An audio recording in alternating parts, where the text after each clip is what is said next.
Ladies and gentlemen, welcome back to Gaming with me, Tony Mo, and despite the fact that many of you don't care, we're going to talk about Destiny because we've got a lot of news regarding what's going to be happening with Destiny when the Taken King hits next month, actually, September. It is so ridiculously close, and I am so absolutely stoked for the Taken King now that we've just gotten this absolute boatload of information on what it's going to be bringing to the table. A lot more than many of us probably ever thought, including some huge changes to the way that leveling and the way that weapons and gear are going to be handled in Destiny from here on out. And this is really what I want to focus on. We know there's a lot of new content, there's a lot of great elements coming to the Taken King, but this big change, this new focus that Destiny has, that Bungie has for equipment and leveling, is at the forefront of my biggest issue with Destiny as it currently stands, and I think the issue of many people. Now, I know there is a group of people who for some reason are really just hooked on whatever weapons they currently have. Their Gjallarhorn, their Fatebringer, their Hawkmoon. They don't ever want to let those weapons go. But look at it this way.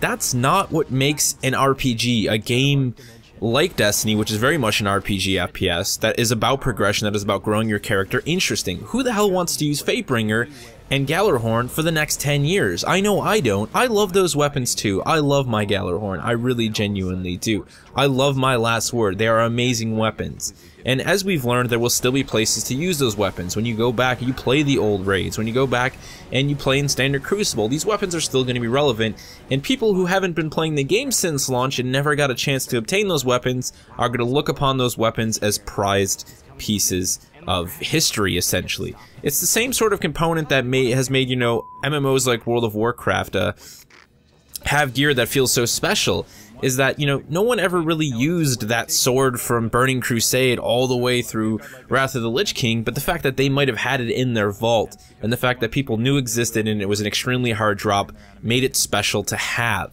And that is what I want to see happen with Destiny, and that is the direction that Bungie is taking. If you guys haven't seen the latest interview that IGN did over at Gamescom with Deej, the community manager, go watch it. I'll have it linked down in the comment section below. If you are a Destiny fan, this is a must watch. A lot of huge information, and I think some really great just outlooks from Deej and from the team at Bungie. I really like, you know, the way that they're looking to push forward. And he specifically says at one point in the interview, no one wants to use the same weapon for the next 10 years, and that was never originally the plan. So what we have coming with the Taken King is a brand new leveling system. They're doing away with the requirement of leveling your character by obtaining light. Light will still be an important element in the game. It's basically your your power level, the required power level that you might need to go into any certain raid or any certain event in the Taken King. However, you will be able to now level up to the new cap of 40 simply by doing things in the game, completing missions and all of the new components and pieces of story and, you know, exciting little things that we're going to have in the Taken King. Those will all give you experience. Killing enemies will give you experience. Completing goals and objectives and missions and bounties will give you experience to level your character to 40. All along the way, you'll be obtaining new pieces of gear and new weapons, and that's really the big focus here, is that they don't want people to just keep holding on to those same weapons they've had since day one. That's not the point. There needs to be a sense of progression in the weapons that you earn. It's the reason for many of us that the weapons that we saw in things like the House of Wolves expansion just felt irrelevant. You know, why do I need to use this brand new auto rifle or this brand new scout rifle from the House of Wolves when the weapon that I already have, which can now be upgraded, is going to be better than that weapon? It made obtaining gear and weapons in the House of Wolves feel very boring. None of those weapons felt special to me. Very few of them did, and I think a lot of people will agree with that. So the idea that we won't be able to carry our year 1 weapons, our Fatebringers and our Gjallarhorns and our Last Words into Season 2, into Year 2 of Destiny, is, you know, that's the core focus behind that, to give people new things to fall in love with. And I think the people that are really concerned that they're not going to have their favorite weapon anymore are ignoring the fact that Bungie is trying to give us the biggest, you know, sort of package of new weapons and armor that we've ever seen come to Destiny. I mean, they've said this is going to be the biggest unveiling. You know, we've got these brand new weapon foundries like Hake and Amalon, and, you know, now all the new Suros stuff. They're going to be bringing brand new weapons and gear. You're going to be able to find your new favorite. You're going to be able to find, you know, that replacement for Fatebringer, something that you hold as near and dear to your heart as your Gjallarhorn. And I think that is very important for an experience like Destiny moving into the future. it's something that I am very excited for. I'm stoked about the new leveling system, and I'm stoked the way that they're finally recognizing it's time to move on, it's time to replace that Fatebringer and that Gjallarhorn in your inventory and find something new to love. So that's kind of at the core, right, of the biggest announcement for the Taken King. I'm very excited for it. They've also announced for new players that will be jumping into the game, or perhaps you're someone like myself who never got a 2nd or 3rd class to level cap, that every character is going to be given, every player, every person who purchases the Taken King is going to be given 1 boost to the relevant level. Now, they haven't decided exactly on what that level is going to be. It's something they're still working on as we move forward in the Taken King, but there will be a level that is kind of that set level for when you would start doing Taken King content, and that boost will allow you to jump right to that level with the character. So either if you're a brand new Destiny player, you are seeing what they're doing and you're finally starting to get excited, you're recognizing that Bungie is taking into consideration how important the player's time is, and maybe you're diving in, you'll be able to catch right up with your friends, you'll be able to start playing the game and all of the relevant content.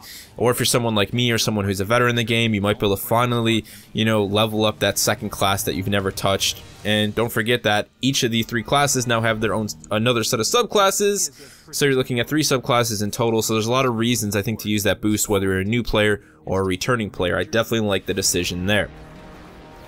Now, some of the stuff that we've been kind of shown for the Taken King, you know, in terms of new content, there's like a small Court of Oryx, you know, component that's being teased, maybe something similar to the Prison of Elders, but more boss focused.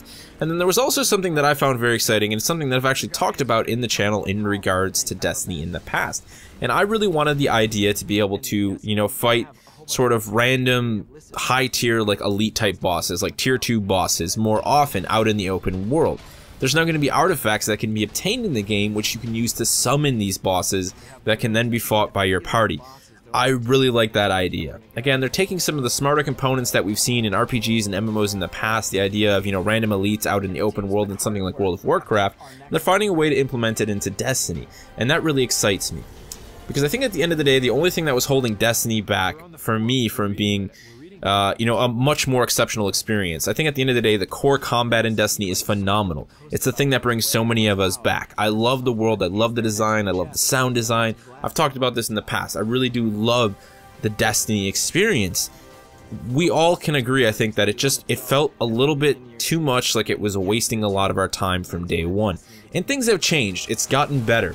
You know, we've seen the removal of things like Ascendant Shards and a lot of the components that made it very difficult to level up weapons, and it really just made a lot of the game a huge time sink, an unnecessary time sink. So it's nice to see that with the Taken King, they're further recognizing how important the player's time is, and they just want to give us more cool stuff to do, more ways to experience that great combat, and more ways to be frequently rewarded for participating in that combat.